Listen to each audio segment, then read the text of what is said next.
महाराजांचं कार्य वृद्ध अवस्थेत जरी असलं तरी महाराजांची तरुण अवस्थासुद्धा होती आणि महाराजांची बाल्य अवस्थासुद्धा होती.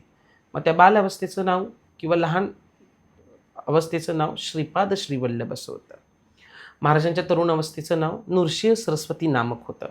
नृसिंह सरस्वतींनी ज्या वेळेला संपूर्ण भक्तांची मनोकामना पूर्ण करून रजा घेतली आणि ते जेव्हा कर्दळी वनात गेले, कोलकाता येथे स्थित आहे, तिथे ते देवतांची सेवा करताना इतके मग्न झाले की त्यांच्या शरीराच्या बाजूला भुजंग प्रकट झाला. हा मुंग्यांचं जे वारूळ ते इतकं प्रखर झालं की नृसिंह सरस्वती दिसणेच बंद झाले.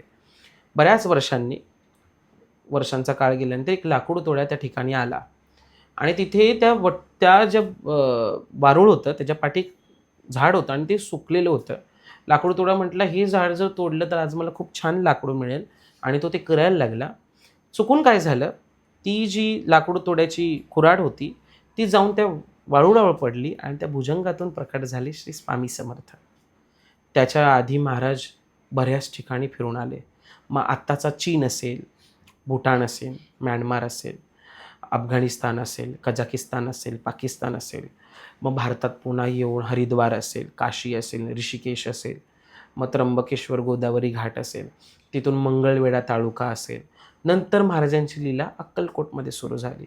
मग या सारामृतामध्ये महाराज अक्कलकोटमध्ये आल्यानंतरचा इतिहास आढळतो, त्याच्या आधीचं काही विशेष मिळत नाही.